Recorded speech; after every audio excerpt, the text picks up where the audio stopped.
pasaje muy interesante y también es un pasaje intenso, viendo también todo el contexto. Vamos a leer del capítulo 14, los versículos 26 al 42. Así como están, así sentados, abran sus Biblias y así lo van a tener. Y yo voy a dar lectura, hermanos, y ustedes me siguen con su vista. Por favor, tomen mucho sentido a lo que dice la palabra de Dios. Dice así la palabra de nuestro Dios. Cuando hubieron cantado el himno, salieron al monte de los olivos. Entonces Jesús les dijo: todos os escandalizaréis de mí esta noche, porque escrito está: heriré al pastor y las ovejas serán dispersadas. Pero después de que haya resucitado, iré delante de vosotros a Galilea. Entonces Pedro le dijo: aunque todos se escandalicen, yo no. Y le dijo Jesús: de cierto te digo que tú hoy en esta noche, antes de que el gallo haya cantado 2 veces, me negarás 3 veces. Mas él con mayor insistencia decía: si me fuere necesario morir contigo, no te negaré. También todos decían lo mismo. Vinieron pues a un lugar que se llama Getsemaní, y dijo a sus discípulos: sentaos aquí, entre tanto que yo oro. Y tomó consigo a Pedro, a Jacobo y a Juan, y comenzó a entristecerse y a angustiarse. Y les dijo: mi alma está muy triste hasta la muerte, quedaos y velad. Yéndose un poco adelante, se postró en tierra y oró, que si fuese posible, pasase de él aquella hora. Y decía: Abba, Padre, todas las cosas son posibles para ti. Aparta de mí esta copa, mas no lo que yo quiero, sino lo que tú. Vino luego y los halló durmiendo, y dijo a Pedro: Simón, ¿duermes? ¿No has podido velar 1 hora? Velad y orad, para que no entréis en tentación. El espíritu, la verdad, está dispuesto, pero la carne es débil. Otra vez fue y oró, diciendo las mismas palabras. Y al volver otra vez los halló durmiendo, porque los ojos de ellos estaban cargados de sueño, y no sabían qué responderle. Vino la tercera vez y les dijo: dormid ya y descansad, basta, la hora ha venido. He aquí el Hijo del Hombre es entregado en manos de los pecadores. Levantaos, vámonos de aquí, se acerca el que me entrega. Vamos a orar. Señor, en esta mañana, si nuestros pecados fueran como la grana, vendrán a ser como la nieve. Señor, y si fueran tan rojos como el carmesí, vendrán a ser como la blanca lana. En esta mañana clamamos a ti, Señor. Tú tienes el poder de limpiarnos, el poder de purificarnos con tu sangre preciosa. En esta mañana queremos escuchar tu palabra.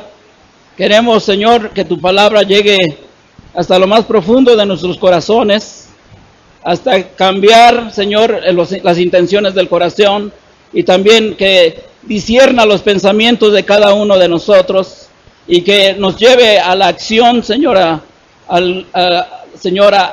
vivir conforme a tu gracia, conforme a tu voluntad. En esta mañana te ruego, Señor, que seas tú el que hable a través de mí, conforme a tu gracia y conforme a tu voluntad, en el nombre precioso de tu Hijo Jesús. Hermanos, estos 2 pasajes, porque son realmente dos pasajes, solamente vamos a tocar el primero, que es cuando Jesús anuncia la negación de Pedro, de los versículos 26 al versículo 31. Así que estoy un poco mal de la garganta todavía desde hace como un mes. Pero espero que no me moleste y espero que ustedes tampoco se molesten, porque a veces es desagradable cuando alguien está mal de la garganta y está hablando, pero espero que todo salga bien. Así que la semana pasada, hermanos, ustedes pudieron ver y escuchar acerca de la institución de la Cena del Señor. Así que después de esta gran solemnidad en que el Señor realiza la institución, Él y sus discípulos se disponen a salir. Dice la palabra de Dios que se dirigieron hacia el monte de los olivos. Y no era una distancia muy lejana, o sea, de donde estaba el aposento alto, que era en la vieja ciudad, o sea, dentro de Jerusalén. Era digamos unos 200, 300, 400 metros, cuando mucho, lo que tenían que caminar, o sea, era bastante pequeño. Entonces, saliendo de la ciudad antigua, caminaron hacia lo que es el arroyo del Cedrón, o hacia el valle de Cedrón, y después volvían a subir hacia una colina, la cual estaba el huerto de los olivos. Y ahí dentro del huerto de los olivos se encuentra el jardín de Getsemaní. El jardín de Getsemaní es el lugar donde se hace el aceite. O sea, es como un tipo prensa para hacer el aceite, es lo que significa realmente Getsemaní. Ellos se dirigían hacia allá, pero ¿cuál es el propósito de que ellos se dirigieron hacia allá? Porque Jesucristo, el Señor, estaba muy triste, digámoslo así, hasta cierto punto, estaba desesperado, porque sabía que su hora estaba por venir. Entonces el propósito de que Jesús fuera hacia ese lugar era que Él tenía que ir a ese lugar, porque ahí iba a tener la comunión con su Padre, iba a orar, iba a interceder, si es que fuera posible que el Padre quitara esa copa de Él, ese cáliz de sufrimiento, porque el peso del pecado de cada uno de nosotros estaba sobre Él. Y ya Él sabía que su hora estaba muy cerca. Entonces se dirigió con sus apóstoles hacia ese huerto de los olivos, y especial para orar ahí en el huerto de Getsemaní, que era un lugar que siempre usaban para reunirse y orar ahí. Él dice se sentía triste hasta la muerte. Pero parece que los discípulos, hermanos, no habían comprendido, no habían entendido lo que estaba aconteciendo. Ellos estaban como todos los días alegres y haciendo sus bromas, o tal vez pensando en aquello que habría de venir más adelante. Pero el Señor mismo ya les había dicho que tenía que sufrir, que tenía que ser entregado a los pecadores, a los escribas, a los sacerdotes, para ser muerto.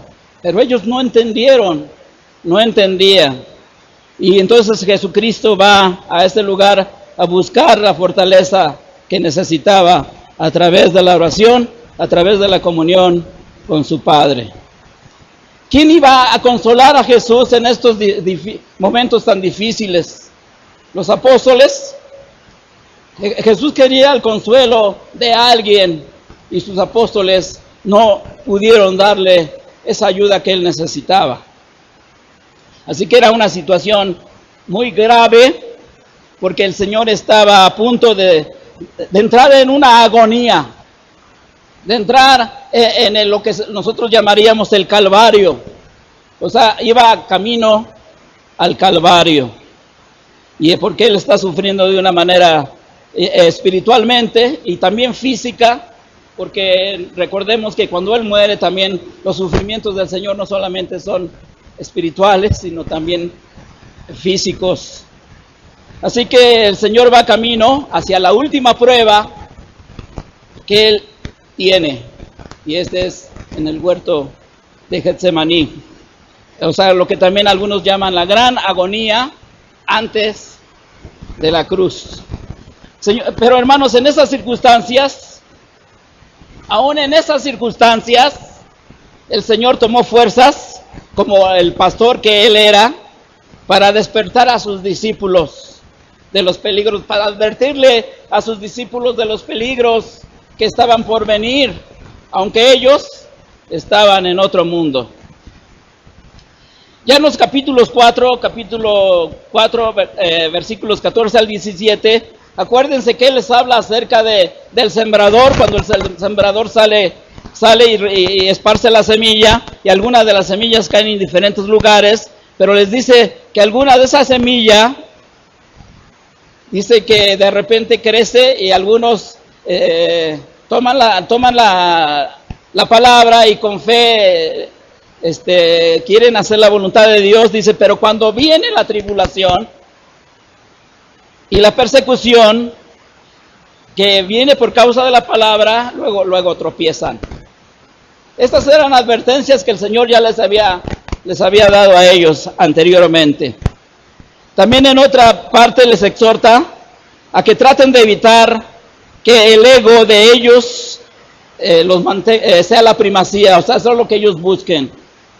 Si se acuerdan cuando Santiago y Juan, o Jacobo y Juan, que es lo mismo, van a preguntarle a Jesucristo que uno se sentara a su diestra y el otro a su siniestra, o sea, a su derecha y a su izquierda.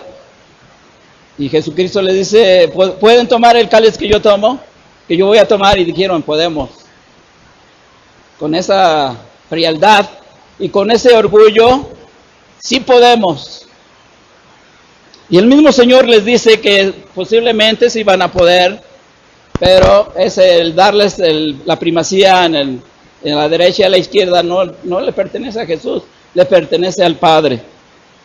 Pero esta es una advertencia también. Acuérdense que los discípulos también se enojaron porque Santiago y Juan le hacen esa propuesta al Señor. Pero ellos también se enojan porque ellos también querían tener la preeminencia. Querían ser los primeros. Querían ser los más grandes. Y también acuérdense cuando el Señor les dice, aquel que quiera ser el más grande, que Él sea el servidor de todos, ¿verdad? O sea que ya el Señor les estaba advirtiendo que ese no era el camino que ellos deberían de seguir. Así que en este pasaje, Jesús hace una última exhortación para prepararlos de lo que va a venir, de lo que está por venir. Y les dice, todos os escandalizaréis de mí esta noche.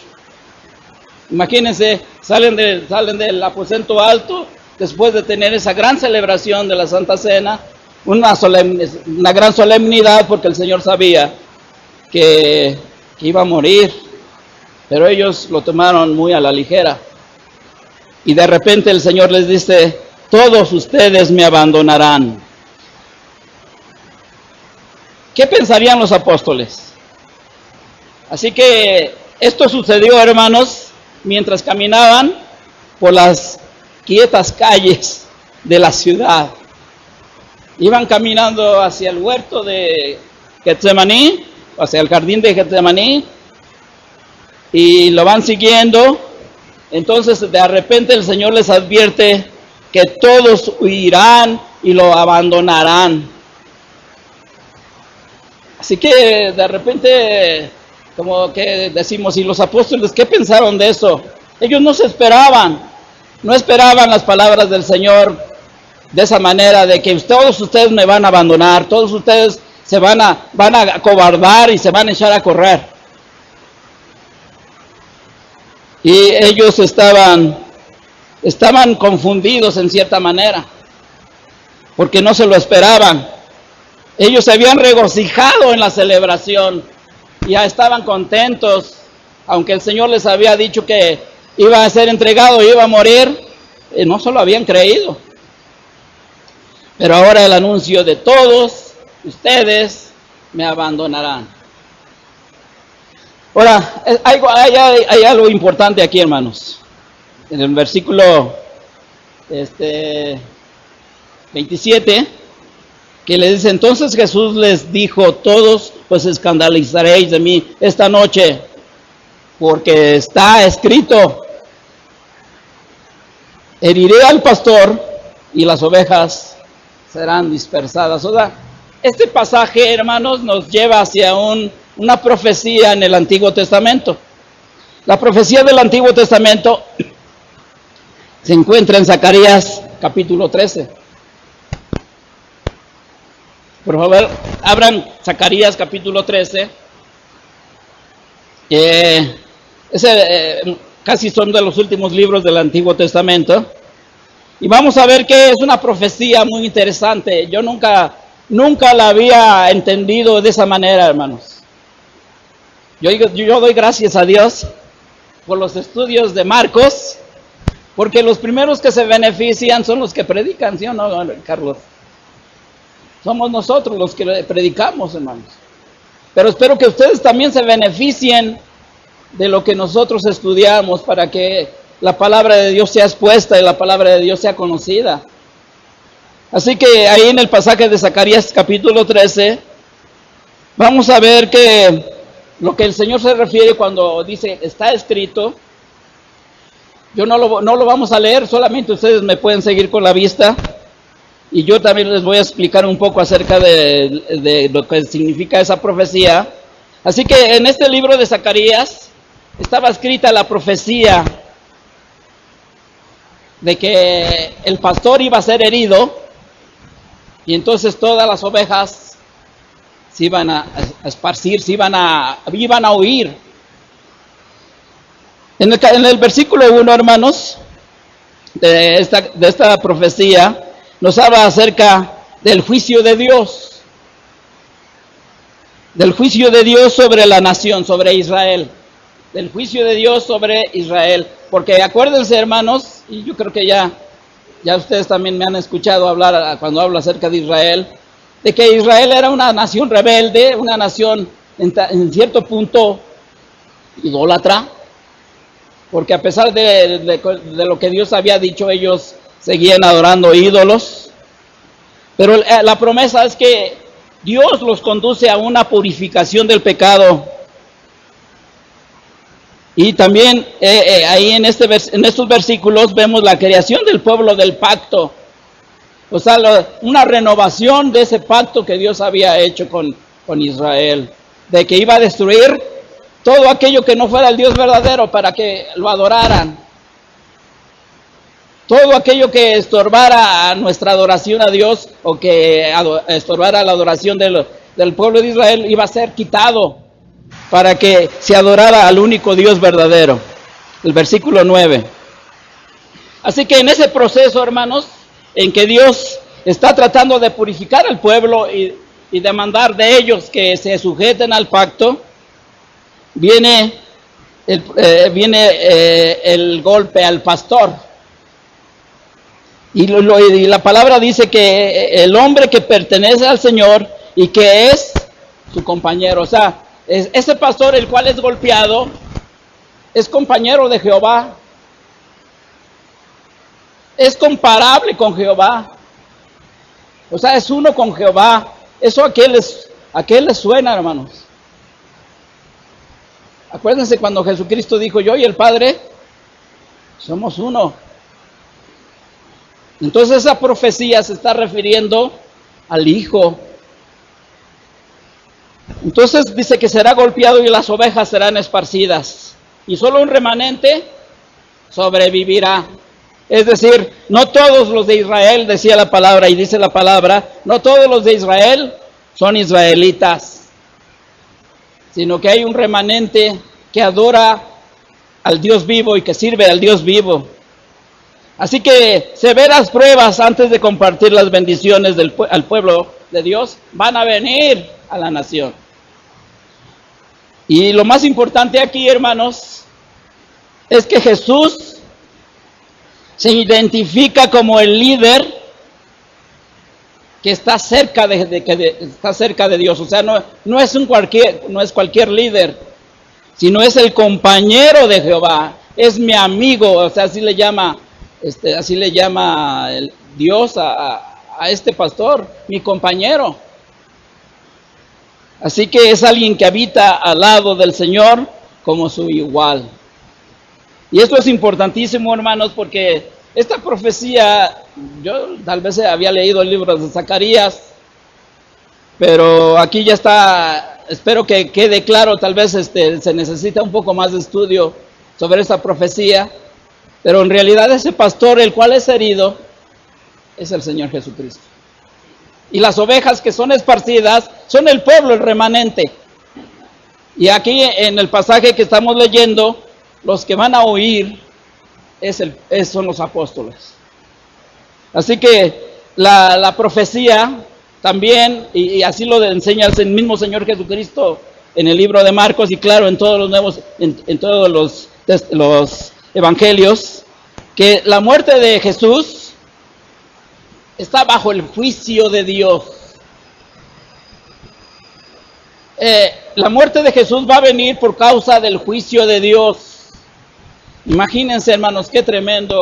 Lo que nosotros merecíamos como castigo viene sobre Jesús.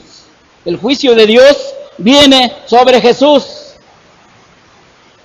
Esto lo enseña capítulo 10, versículos 32 al 34 de Mateo. Si quieren los podemos leer, y también el capítulo 14, que estamos aquí, el versículo 36, que lo voy a leer, dice: Abba Padre, todas las cosas son posibles para ti. Aparta de mí esta copa, mas no lo que yo quiero, sino lo que tú quieres. El juicio de Dios iba a venir sobre Jesús. Y esto es lo que está clamando Jesús en Getsemaní. Esto no lo vamos a ver hoy, lo vamos a ver la próxima semana. Pero el Señor Jesucristo está clamando que no venga el juicio de Dios sobre Él, que no venga la maldición de Dios sobre Él. Pero eso es lo que vino, lo que llegó, lo que tenía que ser para que fuera posible la salvación. Así que su muerte, hermanos, está de acuerdo también con la voluntad de Dios. Dios, en la eternidad, juntamente con Jesús y el Espíritu Santo, se propusieron que un día el Cordero de Dios, la segunda persona de la Trinidad, iba a morir por el pecado de la humanidad, o sea, nosotros. Está de acuerdo a la voluntad de Dios. Isaías 53:10. O sea, también lo podemos leer. Así que, hermanos, ¿por qué Jesucristo iba a morir? ¿Por qué Jesucristo tenía que morir? Eso no lo entendieron los apóstoles. ¿Por qué tiene que morir Jesús? Ellos decían, bueno, pues si tú eres el Mesías, tú eres el Hijo de Dios, ¿por qué tienes que morir? Hermanos, era una necesidad que Él muriera. Una necesidad para Dios, porque Dios estaba demandando juicio, estaba demandando que el hombre muriera por su pecado, que el hombre fuera destruido por causa de su pecado. Pero Jesucristo dijo, yo me pongo para que tu ira sea descargada sobre mí y no sobre la humanidad. Y también el hombre necesitaba un redentor, y el hombre no puede pagar por su pecado. El hombre no puede hacer nada para pagar por su pecado. El hombre está eternamente condenado, es enemigo de Dios. Pero esa era la necesidad que había, de que Cristo tenía que morir. Esto lo podemos ver también en el 14:21. En el versículo 21 de aquí del 14 dice: a la verdad el Hijo del Hombre va según está escrito de él, mas hay de aquel por quien el Hijo del Hombre es entregado. O sea que ya estaba escrito también que Jesucristo había de morir por causa y por la necesidad que Dios tenía de demandar, de ser satisfecho por su justicia, hermanos. La justicia de Dios tenía que ser manifestada, tenía que ser aplicada, y la única manera de que fuera aplicada fue sobre Jesús y no sobre nosotros. Gloria a Dios. Amén. No sobre nosotros. Nosotros ahora estamos gozando de esa bendita salvación. Así que este pasaje es importante, aunque nosotros a veces lo leemos y decimos, pues sí, dice aquí que el pastor sería herido y las ovejas serán dispersas, pero tiene un contenido muy bueno, muy profundo, muy bueno para nosotros, ¿no? En el transcurso, hermanos, de esa caminata hacia el Getsemaní, el Señor también les habla acerca de la resurrección. Les dice, pero después de que haya resucitado, o sea, imagínense a los apóstoles caminando, les dice que lo van a traicionar, que todos van a escaparse cobardemente, se van a ir corriendo, y después de repente les dice, después de que haya resucitado, iré delante de vosotros a Galilea. Es como, digamos, ¿qué está diciendo el Señor, no? ¿Qué está diciendo? Eso es lo que decían los apóstoles. ¿Qué está diciendo? ¿Qué es eso de la resurrección? Y que nos va a encontrar otra vez en Galilea. Ellos no entendieron. Pero hay una esperanza de la resurrección en el sentir de Jesús, en la conciencia de Jesús, que sabe que aunque va a pasar por un trago muy amargo, Él va a resucitar. Que no sería el fin, realmente, no va a ser el fin, le dice a sus apóstoles, pero ellos no lo entienden. Ellos se recobrarían de su temor y falta de fe y les encontraría nuevamente en Galilea, después de que hubiera resucitado de entre los muertos, pero ellos les habló, es como decimos nosotros, les entró por un oído, les salió por el otro, y ellos no entendieron qué dijo el Señor acerca de la resurrección.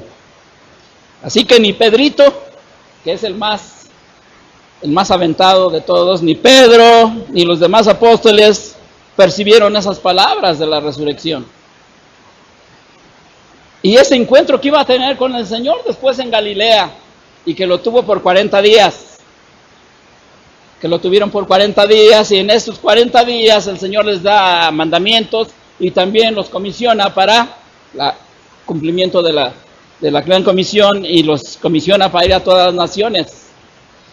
Pero ellos no entendieron, parece que no habían comprendido.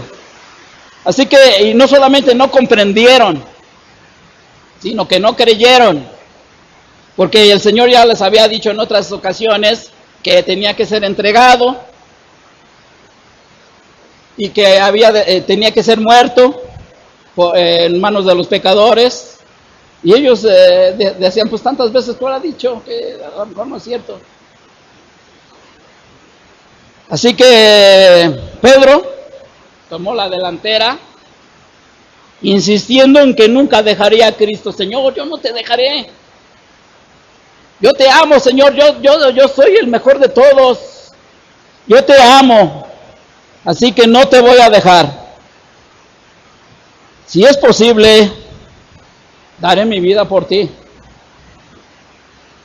Ya lo vemos aquí en el Marco, bueno, en el 30 dice, y le dijo Jesús, no, en el 29, entonces Pedro dijo, aunque todos se escandalicen, yo no. Y le dijo Jesús, de cierto te digo que tú hoy, en esta noche, antes que haya cantado el gallo, o que el gallo haya cantado 2 veces, me negarás 3 veces. ¿Qué pasa con Pedro, hermanos? ¿Qué pensamos de Pedro? Qué buen cristiano era Pedro, ¿no? ¿Ustedes qué creen? ¿Ustedes qué dicen? ¿Qué podemos decir acerca de Pedro cuando él dijo, si todos te dejan, yo no?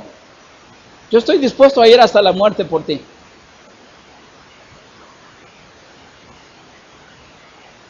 ¿Qué clase de hombre era Pedro, hermanos? Hay otro pasaje que quiero leer en Lucas 22:31. Lucas 22:31 es ese mismo pasaje, digamos ese paralelo. Pero aquí el Señor lo pone de una manera diferente. Dijo también el Señor, Simón, Simón, he aquí Satanás. Vean las palabras, que no solamente se refiere a Pedro, se refiere a todos los apóstoles. Simón, Simón, he aquí Satanás os ha pedido para zarandearos como a trigo. No solamente Pedro, sino todos los apóstoles. Pero yo he rogado por ti O sea, aquí sí ya se refiere a Pedro directamente y le dice, pero yo he rogado por ti que tu fe no falte.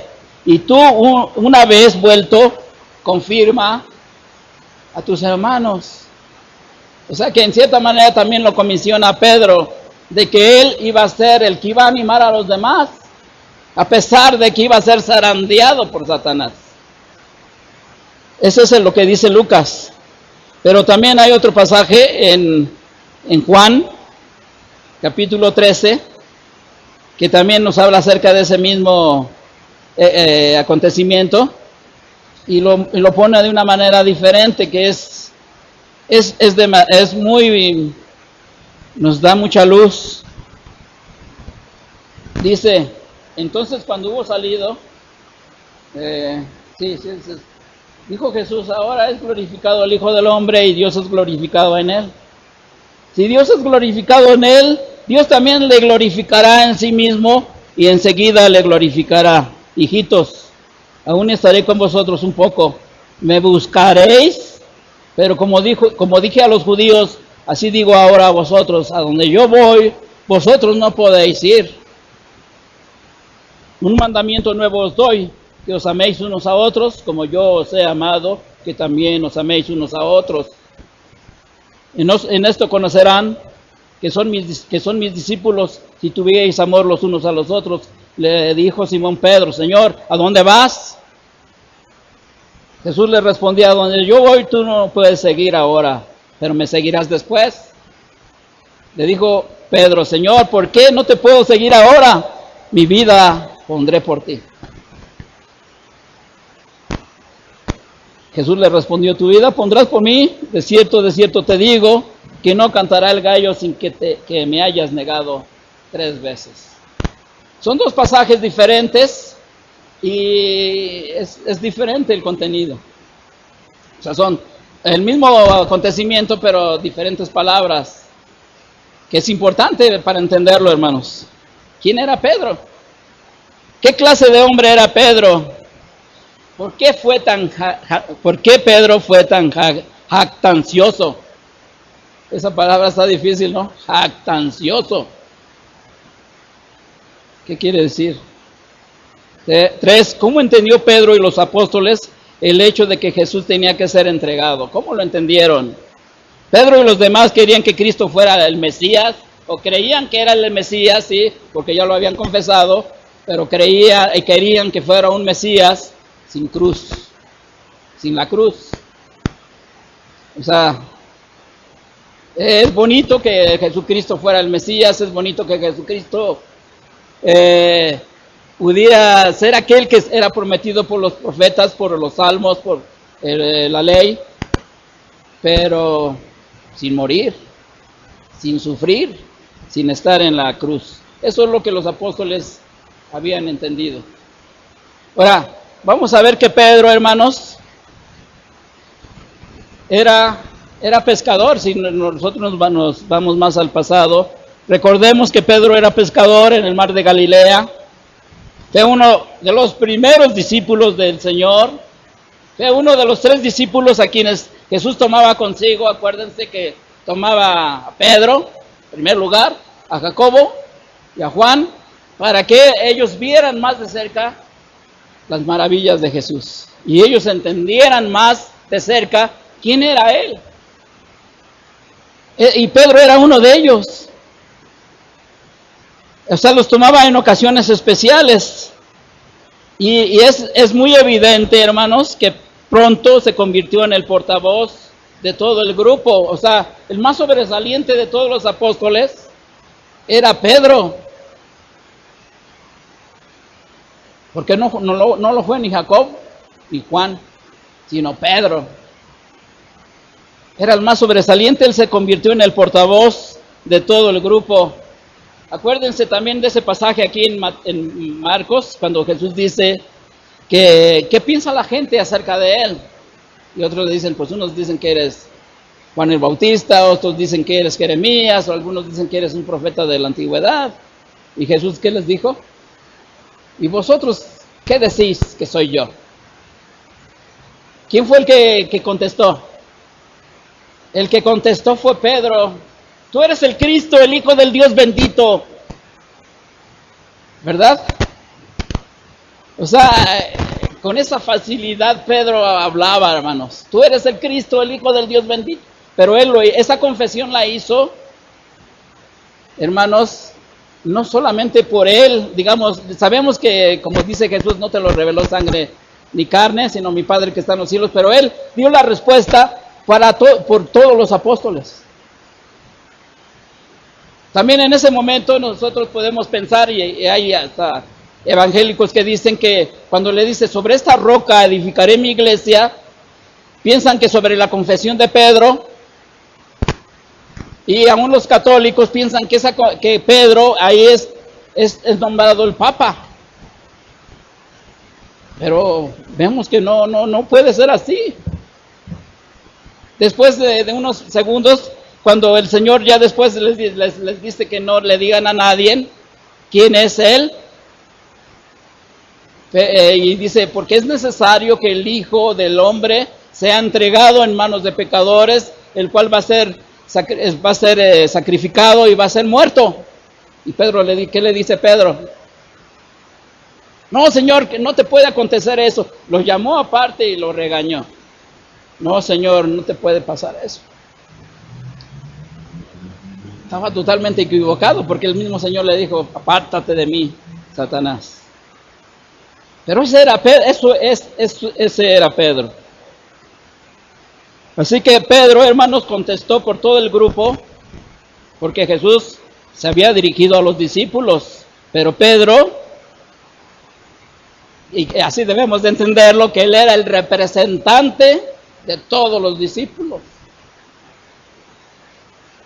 Y podemos tomar otros ejemplos por ejemplo, en Hechos de los Apóstoles, hermanos, en el capítulo 2, cuando reciben al Espíritu Santo en sus vidas.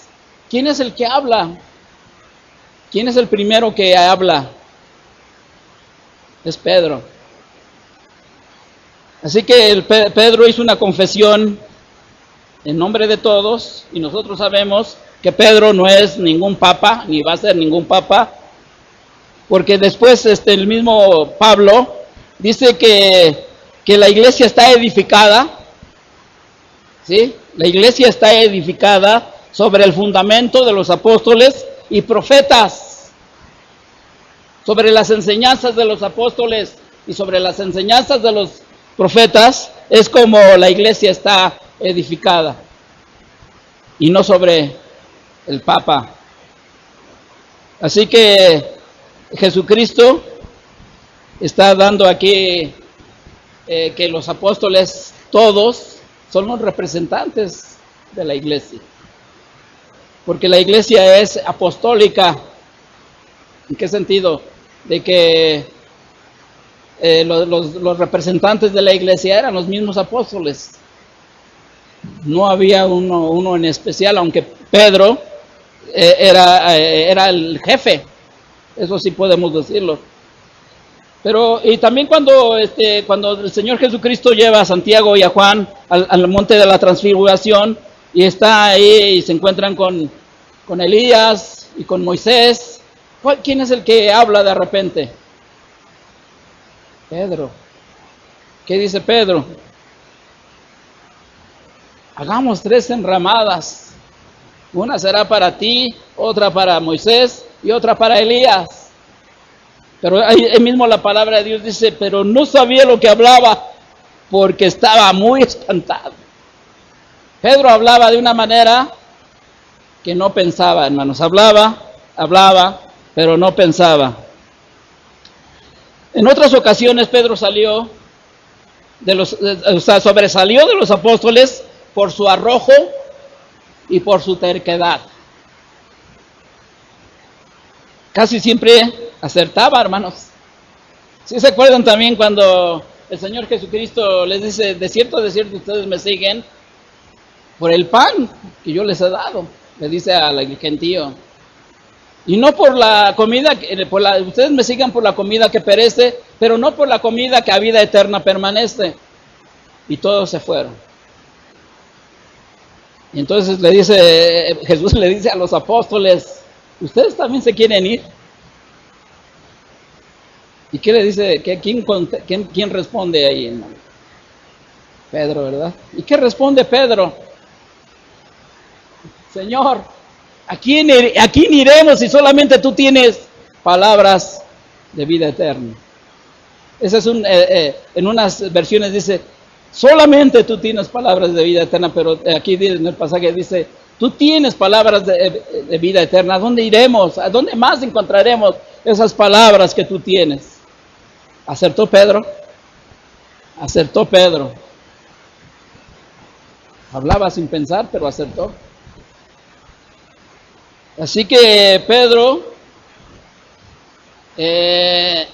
era sobresaliente, hermanos, pero vamos a ver en qué se refiere la jactancia. Cuando el Señor les anunció que todos lo abandonarían esa noche, o sea, Pedro era impetuoso, como siempre insistió, aunque todos se escandalicen de ti, yo no. Aún después de que Jesús declaró que Pedro lo negaría 3 veces, Pedro insistió en que no lo negaría aun cuando tuviera que morir. O sea, cuando decimos jactancioso, hermanos, estamos hablando de un Pedro vanidoso, que nosotros no hay vanidad en nosotros. Era presuntuoso, tampoco hay presuntuosidad en nosotros, ¿no? Alardeaba de sí mismo y de sus cualidades, o sea, nosotros estamos libres de todo eso, ¿sí o no, hermanos? ¿Sí? Hermanos, nosotros somos igual que Pedro. No hay ninguna duda de que Pedro es igual que nosotros, o nosotros somos igual que Pedro. Pero Pedro, hermanos, no estaba solo, o sea, hablando también de que nosotros somos igual que Pedro, también podemos hablar que todos los discípulos eran igual que Pedro. Pedro no estaba solo en esa confianza personal. Todos los discípulos hicieron la misma promesa. Acuérdense que dice también aquí, y todos decían lo mismo. Pero Pedro es el más sobresaliente porque él es muy jactancioso. Entonces por eso pues se habla de Pedro.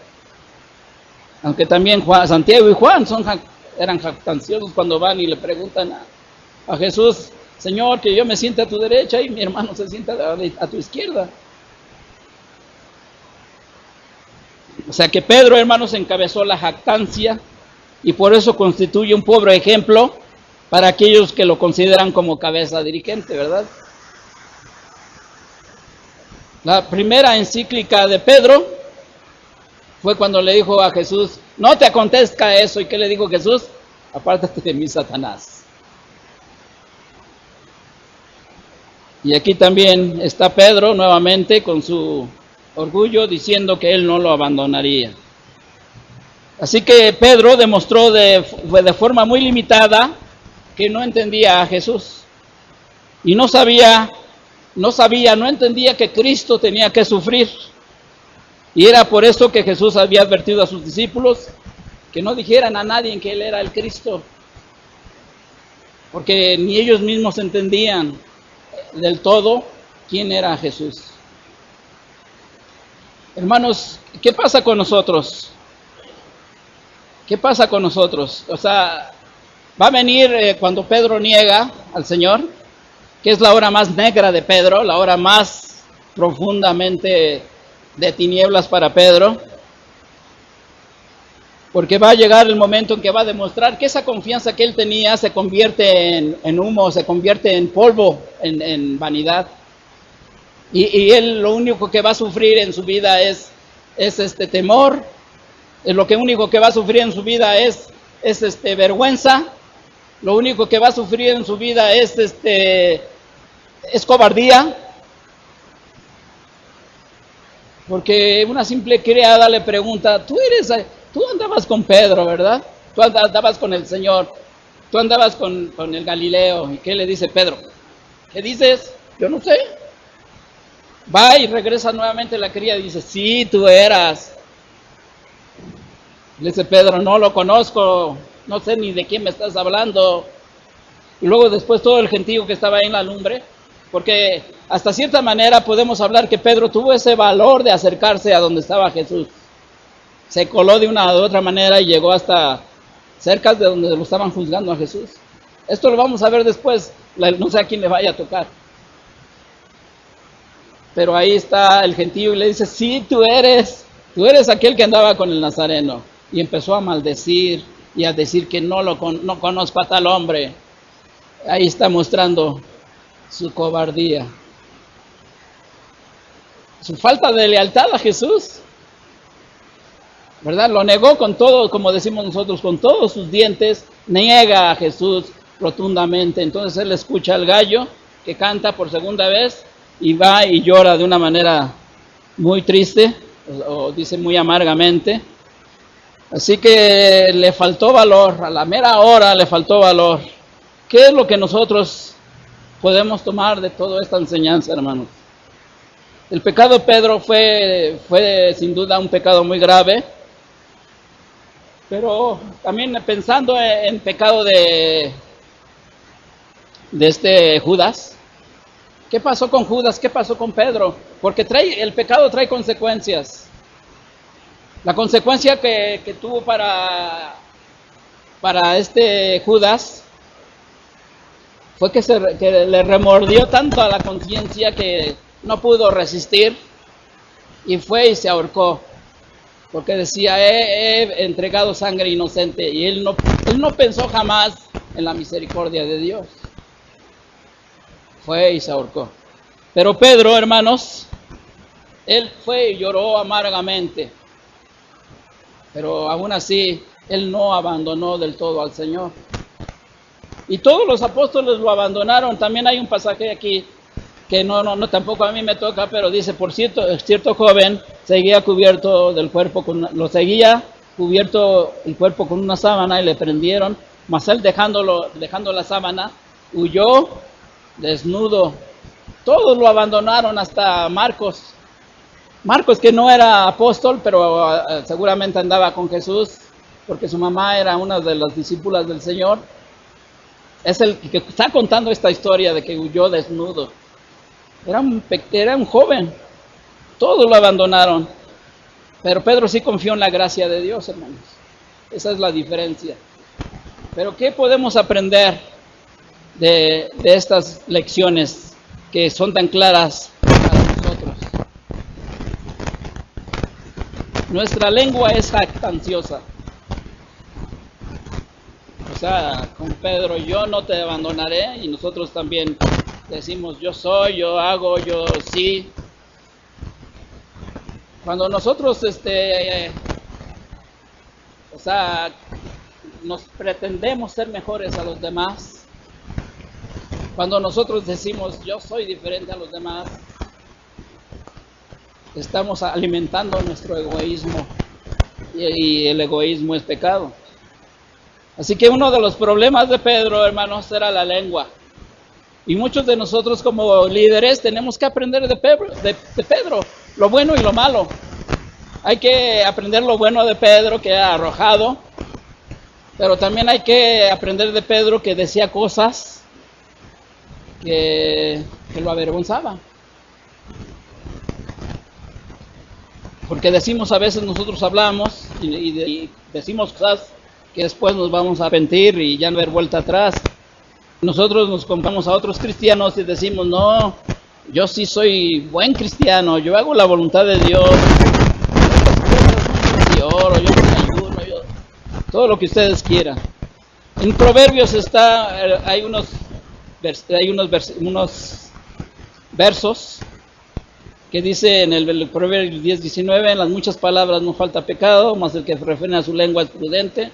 Plata escogida es la lengua del justo, mas el corazón de los impíos es como nada. Los labios del justo apacientan a muchos, mas los necios mueren por falta de entendimiento. Guarda tu lengua del mal y tus labios no hablen engaños. Lo dice el Salmo 34:13. El que mucho habla, mucho yerra. Callar a veces es de sabios. Y el que tiene cuidado lo que dice nunca se mete en aprietos. Y fíjense lo que dice Pedro.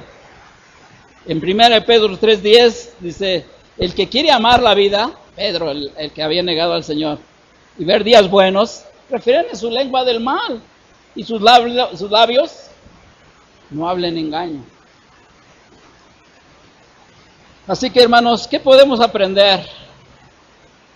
El pecado de Pedro nos sirve de advertencia a fin de que seamos cuidadosos para no hablar nunca de que vamos a estar firmes en el Señor.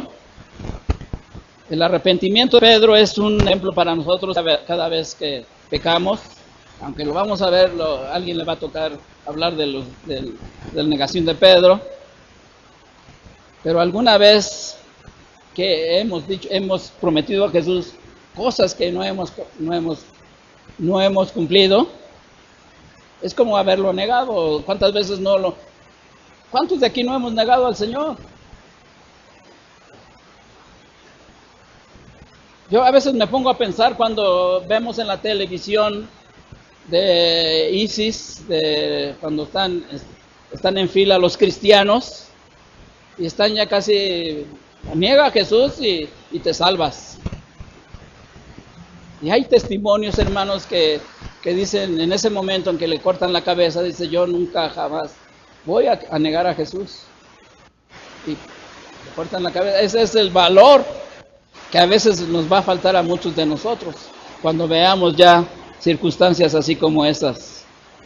Así dice la palabra de Dios: si alguno pretende estar firme, mire que no caiga.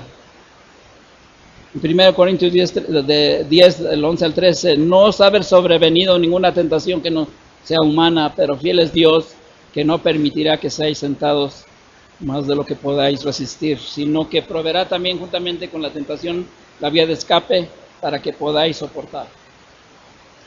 La vida de Pedro, hermanos, es un ejemplo para nosotros. Agarremos lo bueno de Pedro, desechemos lo malo y confiemos en el Señor. Si queremos estar firmes, dice la palabra, miremos y no caigamos. Vamos a orar y vamos a poner en nuestras manos nuestra vida, que es una vida que está llena de tentaciones, una vida llena de negación a veces al Señor Jesucristo. Y si tú en tu corazón te has sentido tentado a negarlo con tus compañeros o X, solamente tú lo sabes, vamos a orar.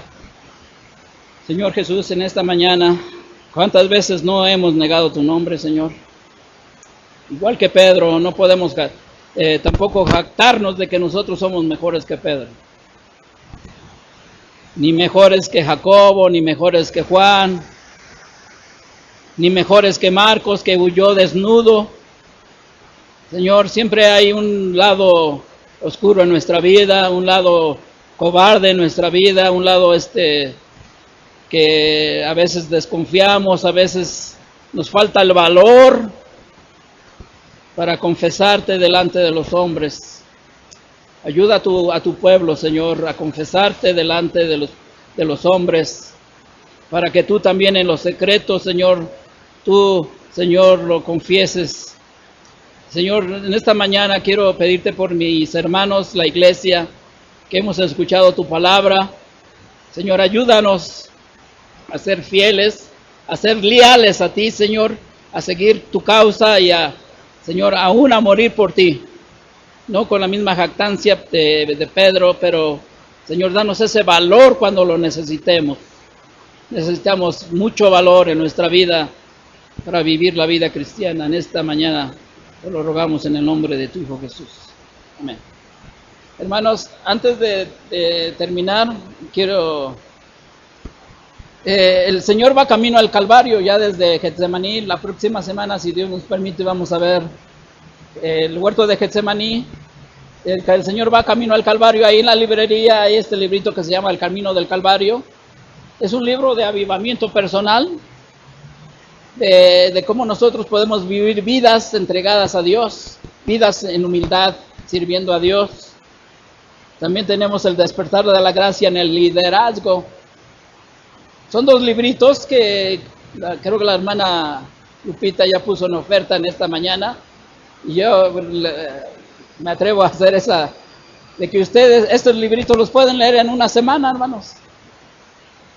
Aparte de sus devocionales, aparte de su lectura de la Biblia, estos libritos los pueden leer en una semana, en un día, si se proponen. Y están muy económicos. El Señor les bendiga, hermanos.